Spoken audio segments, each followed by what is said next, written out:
국가 과학기술자문회의 위원님, 또 산학연 관계자 여러분 반갑습니다. 우리나라가 각고의 노력 끝에 짧은 기간에도 불구하고 세계 10위권의 경제국으로 성장할 수 있었던 배경에는 과학기술에 대한 과감하고 선제적인 투자가 있었습니다. 그리고 또 과학기술로 국가 발전에 이바지하겠다는 과학기술인 여러분의 열정과 헌신의 결과이기도 합니다. 그동안 과학기술자문회의가 귀중한 정책 제언을 많이 해주셔서 정부 정책에 지속적으로 반영을 해왔고 과학기술의 길을 열어주는 중요한 역할을 해왔습니다. 오늘은 창조경제 시대의 든든한 토대가 될 기초연구와 소재기술 분야의 발전 전략을 논의하는 의미 있는 자리가 되겠습니다.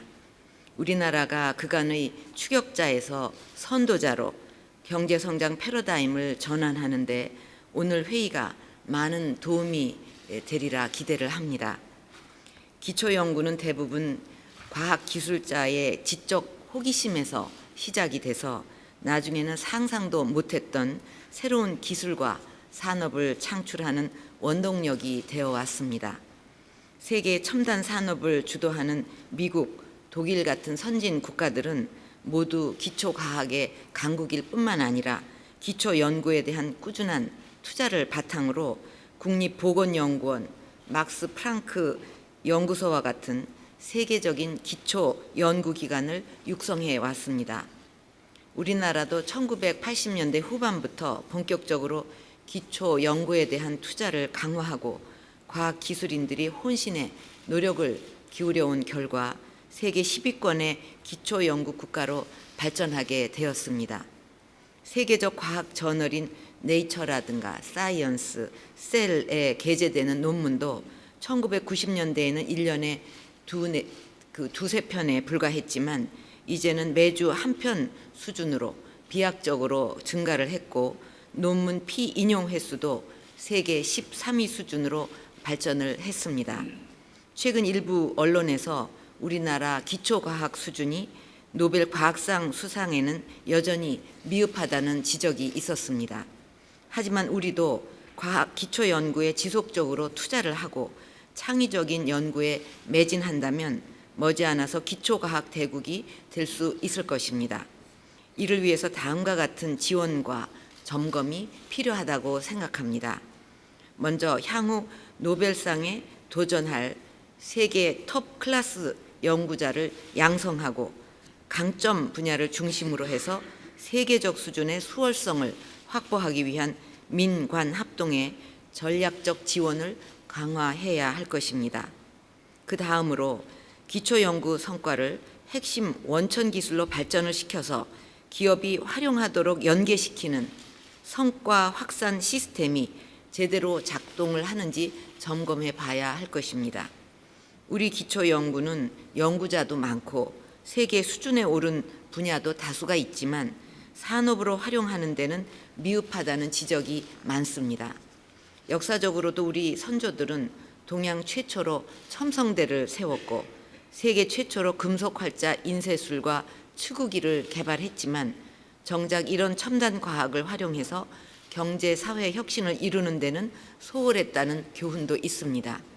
실제 독일의 구텐베르크는 최초로 인쇄술을 발명한 사람은 아니지만 금속 활자를 활용해서 책을 대량 생산할 수 있게 응용을 함으로써 르네상스, 종교개혁을 이끌면서 사회 발전의 밑거름이 되었습니다. 이스라엘의 와이즈만 연구소는 기술 이전 전문 회사인 예다를 설립하고 기초연구 성과를 전문적으로 사업화한 후에 산업계에 연계시켜서 2012년 한 해 로열티 수입으로 1조 5천억 원을 거둬들였다고 합니다. 구슬이 서말이라도 꿰어야 보배라는 말이 있듯이 우리 기초연구도 그 성과를 핵심 원천 기술로 삼아서 산업에 활용할 수 있도록 연계하는 그런 시스템을 만들어 가야 하겠다고 생각합니다. 다음은 소재 기술에 대해서 말씀드리겠습니다. 소재는 첨단 산업의 재료로 최종 제품 성능을 결정하는 중요한 역할을 담당합니다. 우리나라가 국민소득 4만 불 시대로 가기 위해서는 반드시 정복해야 될 핵심 요소 기술입니다. 첨단 산업 분야가 성장하는데 소재의 역할이 점점 커지고 있는데 특히 ICT 분야에서 소재가 기여하는 부분은 이미 20년 전에 50%를 넘은 바가 있고 지금은 ET, BT 분야에서도 50%를 넘어서고 있습니다. 우리나라는 그간 성공적인 패스트 팔로워형 기술 개발을 통해서 메모리, 반도체, 디스플레이, 또 스마트폰 등에서 세계를 선도하고 있습니다. 그렇지만 중국 등 신흥국의 추격, 위협 속에서 우리의 강점인 가공, 조립 기술을 이용한 세계 1위 전략은 더 이상 유효하지 않을 수 있기 때문에 지속적인 경쟁 우위 확보를 위한 핵심 소재 기술 확보가 시급하다고 하겠습니다. 핵심 소재의 대일 무역 의존도가 지속적으로 증가하고 있고 중국의 소재 기술도 급속하게 발전하고 있다는 점에서 우리는 철저한 대책을 마련해야 하겠습니다. 이를 위해서는 미래 유망 산업에 사용될 소재를 예측을 하고 미리 개발해서 시장을 선점하는 전략이 필요할 것입니다. 원천 소재 개발은 그 자체가 엄청난 경제적 효과를 가져다 주지만 우리나라에서는 그 기술을 개발해서 새로운 시장을 창출한 성공 사례를 찾아보기가 어렵습니다. 이것은 모험성이 크고 장기간이 소요되는 소재 기술의 특성에 맞는 개발 전략이 부족했고 실험실에서 개발된 기술이 산업 현장에 쓰일 수 있도록 지원하는 정책이 미흡했기 때문이라고 볼 수 있습니다. 이제는 기존 국내 부품과 완성품 기업의 강점을 활용하고 산학연 협업에 기반한 핵심 소재 기술 확보 전략을 만들어야 하겠습니다. 이를 위해서 우리의 강점인 ICT를 소재 연구 공정에 적용할 필요도 있다고 생각합니다. 예를 들어서 빅데이터를 이용을 한다면 과거 반복적인 실험에 의한 경험 위주의 소재 연구 패러다임에서 벗어나서 장기간의 소재 개발 기간을 획기적으로 단축할 수도 있을 것입니다.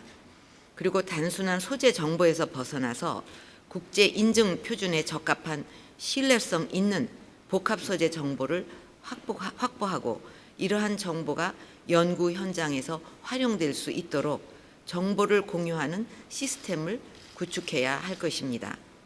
정부는 현장의 소재 연구자가 장기적인 지식 축적을 통해서 해당 분야에서 장인과 명장이 되고 전문 소재 기업으로 성장해 가도록 지원하는 시스템을 마련해야 합니다. 소재 자체가 새로운 산업을 창출하는 시대 흐름에 맞춰서 원천 소재 개발을 통해 새로운 시장을 선점할 수 있도록 산학연 여러분들이 힘을 합쳐 주실 것을 당부드립니다. 오늘 논의할 두 개 안건에는 공통점이 있다고 할 수 있습니다. 장기간이 소요되고 어디서 어떤 성과가 나올지 모르는 특성을 갖고 있어서 장기적이고 모험적인 투자를 해야 하지만 성과가 나왔다 하면 세상을 뒤바뀔 파급력을 가지게 된다는 것입니다. 언제 어디서 대박이 터질지 모르는 기초 연구와 소재 기술 분야의 특성을 감안해서 정부는 꾸준히 한 분야 연구에 매진할 수 있도록 안정적인 연구 환경을 만들어 나갈 것입니다. 과학기술인 여러분께서는 세계 최초, 최고의 연구 성과를 창출해서 세계 시장을 선점하고 국가의 미래 먹거리를 창출할 수 있도록 힘과 지혜를 모아주시기를 부탁드리겠습니다. 감사합니다.